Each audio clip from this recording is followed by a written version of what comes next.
It's 3:07 a.m. You didn't an alarm. Nobody you up. But your eyes just open. The room is lit. Your phone is glowing on the nightstand.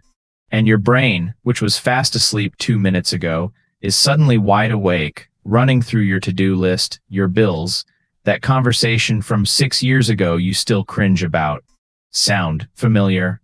If you've been waking up at almost the exact same time every single night, 2 a.m., 3 a.m., sometimes 4 a.m., and you can't figure out why, I need you to stay with me for the next few minutes. 'Cause this isn't random. This isn't just stress. And it's definitely not something you should keep ignoring. Your body might actually be trying to tell you something. And by the end of this video, you're going to understand exactly what that is, and more importantly, exactly what to do about it. Now, most people assume one of two things when this happens. Either I'm just a light sleeper, or it's just stress, it'll pass. And look, sometimes that's true. But here's the myth we need to break right away.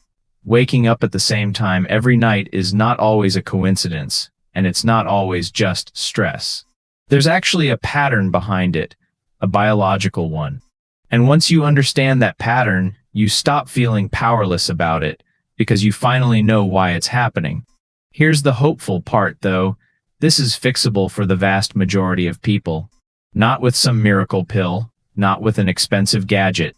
With a handful of changes that actually work with your biology instead of against it. Stick around, because today we brought in someone who studies exactly this for a living. Sleep researchers have been looking into this for decades, and here's the simple version. Your body doesn't sleep in one long, flat block. It moves through cycles, roughly 90 minutes each, and somewhere in the middle of the night, your sleep naturally gets lighter. That's also around the time your body temperature dips to its lowest point and certain stress hormones start creeping back up before dawn. Think of it like a plane during a long flight. Most of the flight is smooth cruising altitude. That's your deep sleep. But there are a couple of points where the plane hits turbulence. That's your lighter sleep phases. Most people sleep right through the turbulence without noticing. But if something else is going on, anxiety, blood sugar swings, hormonal shifts, an overheated bedroom, that turbulence is enough to fully wake you up. That's the science in a nutshell. Now let's bring in someone who can break this down properly. The real reasons your body wakes you up between 2 and 4 a.m. 7 practical, science-backed methods to stop it. How to fall back asleep fast when it does happen. And the one mistake almost everyone makes that actually makes this worse. This isn't fluff. This is a full, practical toolkit. Let's meet today's expert. Hey everyone, welcome back to the place where we take confusing health stuff and turn it into simple, doable steps you can actually use tonight. If this is your first time here, consider subscribing, because we do this every week. Real questions, real science, no nonsense. Today I'm joined by a sleep behavior specialist who's spent years helping people fix exactly this problem.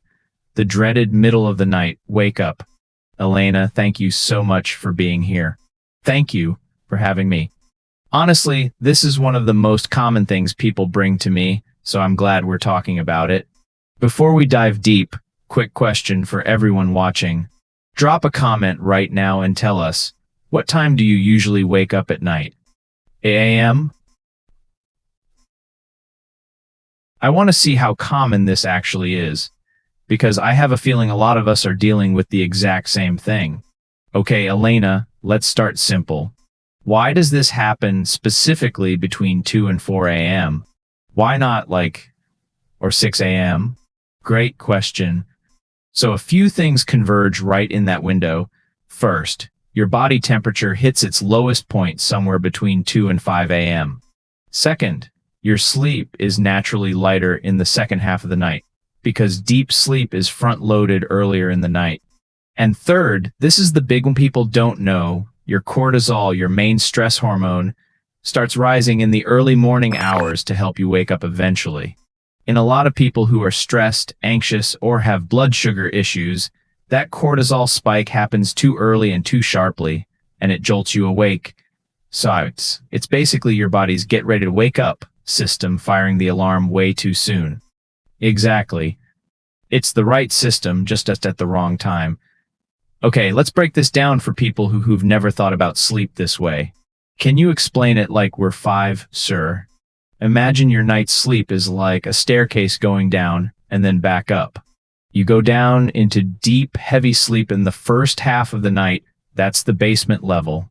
Then, gradually over the second half of the night, you climb back up toward lighter sleep, getting you ready to wake up in the morning. The problem is, climbing the stairs means you pass through lighter and lighter sleep stages multiple times.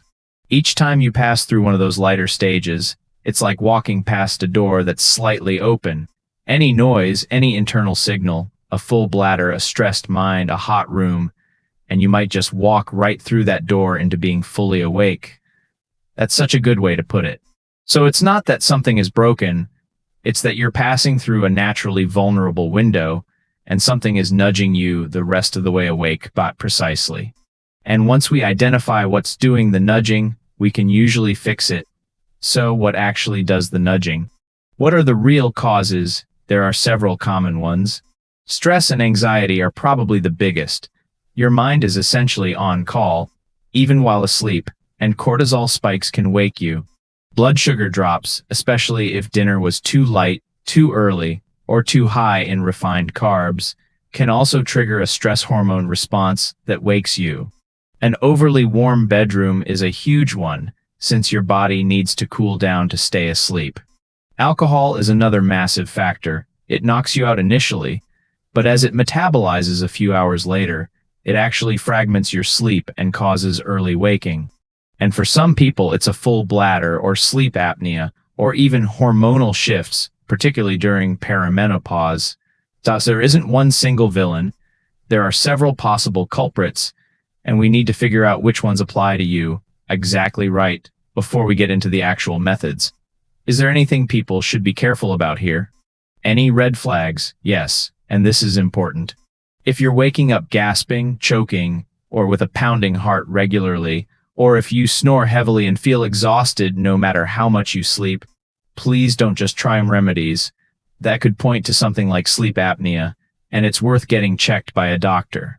Same goes if this is a new pattern paired with major weight changes, night sweats, or other symptoms. That's worth a conversation with a physician, not just a YouTube video. For everyone else, where this is more tied to stress, habits, or environment, the techniques we're about to cover are safe for almost anyone to try. But as always, if you have an existing health condition, it's smart to loop in your doctor before making big changes, especially around diet or supplements. Really, reminder. Okay, let's get into the actual methods. I know people ready for this. All right, Elena, method number 1. This one surprises people because it sounds almost too simple. Cool your room down, but keep your body warm. Wait, cool the room, but keep the body warm? Isn't that contradictory? It sounds like it, but it's not. Here's do it. Set your bedroom temperature between 65 and 68 degrees Fahrenheit. That's about 18 to 20 Celsius. Then use a blanket or light layers so your skin stays comfortably warm underneath. And why does that specific combination matter? Because your core body temperature has to drop for you to fall into and stay in deep sleep.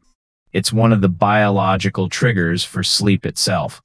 If the room is too warm, your body fights to cool down all night, and that struggle shows up as lighter, more fragmented sleep, which means you're more likely to fully wake during that 2 to 4 a.m. window. But if your skin is warm while your surrounding air is cool, your blood vessels near the skin can dilate and release heat efficiently, which actually helps your core temperature drop faster. That's wild.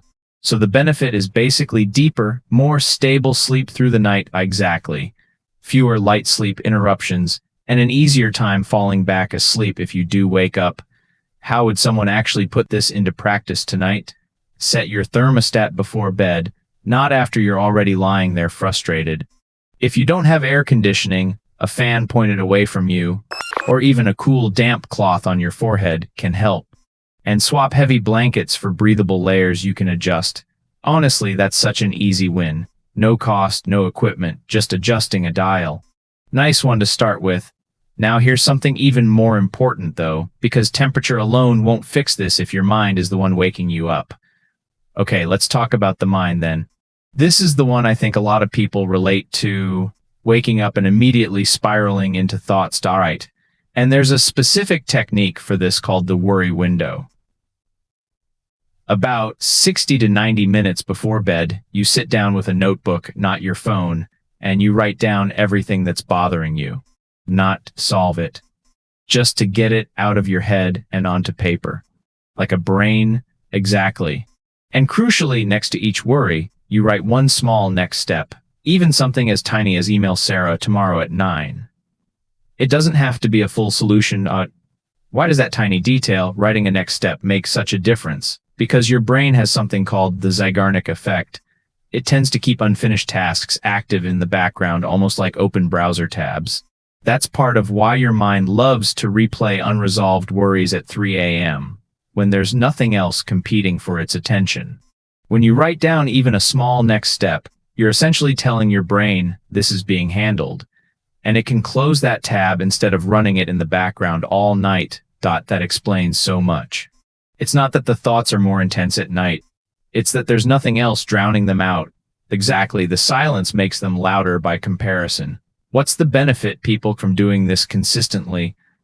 Less racing mind wake-ups, an easier time falling back asleep because your brain isn't ambushing you with new worries in the middle of the night. And honestly, better daytime mood too, because you're processing things instead of suppressing them. And how long should someone spend on this? Just 5 to 10 minutes is enough. You're not journaling a novel, you're just clearing mental clutter. Do it every night for 2 weeks, and you'll likely notice a real shift. I love that, such a small habit for such a meaningful payoff. Genuinely, if you try this tonight, you're already ahead of most people who never even try to address the mental side of this. But that's not the biggest mistake I see people make. There's something else that trips up almost everyone, and it happens right before bed. Okay, now I'm curious, what's the mistake? Going to bed either starving or eating dinner way too early and then having nothing else for 10 plus hours. Both extremes can cause your blood sugar to dip too low in the middle of the night. And that dip is what wakes people up? It can be, yes. When blood sugar drops too low, your body releases stress hormones like cortisol and adrenaline to bring it back up. And those same hormones are also what jolts you out of sleep. So how do you fix it? Step by step. First, avoid going to bed on an empty stomach if dinner was more than 4 to 5 hours before bedtime. Second, if you need something, have a small snack that combines protein and a little healthy fat. Think a few almonds, a spoon of peanut butter, a small piece of cheese. Avoid sugary snacks right before bed, because those spike blood sugar and then crash it even harder a few hours later. Third, keep your evening meal balanced overall, not carb-heavy with nothing else, but a mix of protein, fiber, and healthy fats. Why does protein and fat specifically help here? They digest slowly, which means they release energy steadily overnight instead of causing a spike and crash pattern. It's like the difference between throwing a log on a fire versus throwing in a handful of dry twigs. The twigs burn fast and leave you cold again quickly. The log burns slow and steady. That's such a clean analogy. So what's the real-world benefit? More stable overnight blood sugar means fewer hormone spikes, which means a much lower chance of that specific 3 a.m. jolt-awake feeling. And how should someone actually implement this? If you tend to wake up around 3 a.m. regularly, try a small protein-fat snack about 30 to 60 minutes before bed for a week and track whether it makes a difference. It's a simple experiment, and most people notice a change surprisingly fast. I really like that this is something people can test for themselves, not just take on faith. Great, what's next?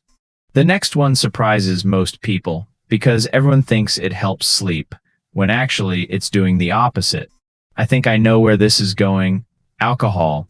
A lot of people have a drink or two thinking it'll help them sleep, and in a way it does. Initially, it knocks you out faster. But the catch. What's the catch?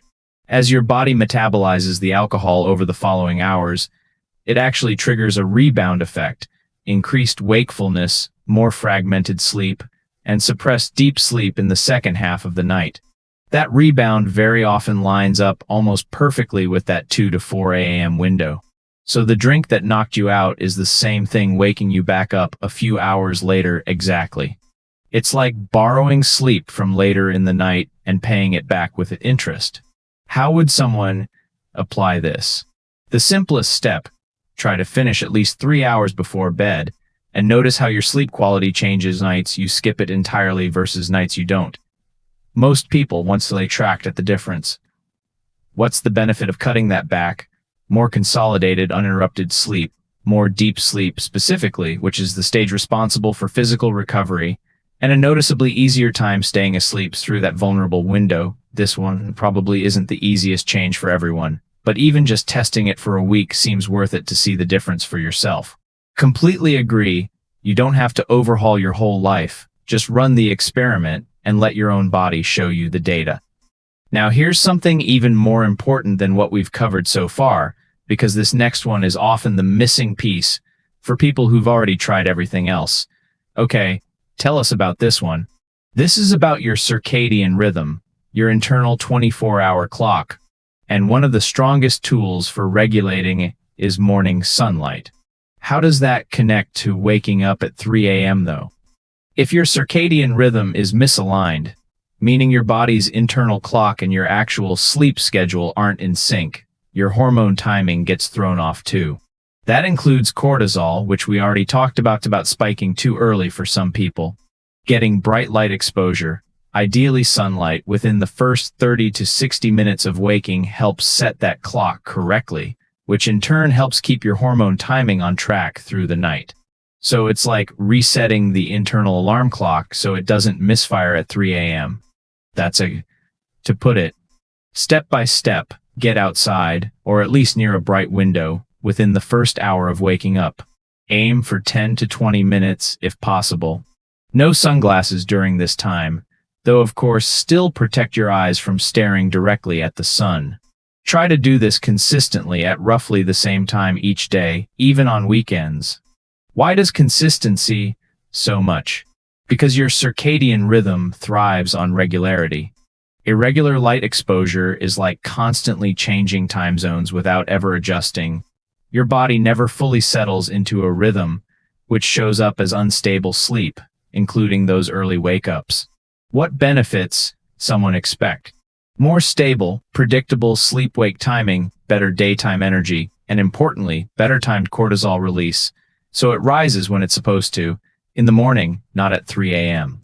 And this is one of those free, no equipment needed changes too. Exactly, and it tends to compound with the other methods we've mentioned. This one alone won't fix everything, but it makes every other method work better. Okay, what's next? So far, we've mostly talked about prevention. But what about the actual moment you wake up at 3 a.m. and you're just lying there? This is where the 4-7-8 breathing technique comes in. It's specifically for that moment. Walk us. You breathe in quietly through your nose for a count of 4. Hold your breath for a count of 7. Then exhale slowly and completely through your mouth for a count of 8. Repeat that cycle 4 to 8 times. And why does that specific pattern help you fall back asleep? The extended exhale activates your parasympathetic nervous system, your body's natural rest and digest mode.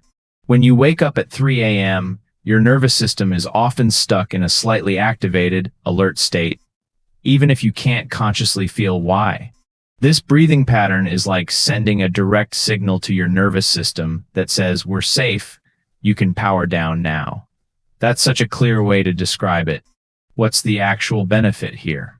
A faster return to a relaxed state, lower heart rate, and for most people, it shortens the time it takes to fall back asleep significantly. Instead of lying there for 45 minutes, you might be back asleep in 10 or 15. How should people actually practice this? Practice it during the day first, a couple of times, so it feels familiar. Then when you wake up at night, do it lying down, eyes closed, without checking the time or your phone. Checking the clock or your phone actually works against you here. The light and the stress of how much sleep am I losing keeps your nervous system activated. That's such an important point. Resist the urge to check your phone. Huge one. Turn your clock away from you if you have to. I think this one is going to be a favorite because it's something people can literally do right there in bed, no getting up required. Exactly, and the more you practice it, the faster it works. Your nervous system starts recognizing the pattern. But that's still not the biggest mistake people make with all of this. There's one thing. Okay, for last, this one might be the most counterintuitive, but it's backed by a lot of research in sleep therapy. If you've been lying awake for more than about 20 minutes and you're clearly not drifting back off, get out of bed. Wait, isn't that the opposite of what people assume? Most people think you should just stay in bed and try harder. That instinct is actually the problem. When you lie in bed frustrated, tossing and turning, your brain starts associating the bed itself with wakefulness, frustration, and stress, instead of associating it with sleep. Over time, that association gets stronger every single night you fight it, which makes future wake-ups worse, not better. So what should someone actually do instead? Get up, go to another room if possible, keep the lights dim, and do something calm and low stimulation. Reading a physical book, some light stretching, that breathing technique we just covered. Avoid screens, especially anything bright or stimulating.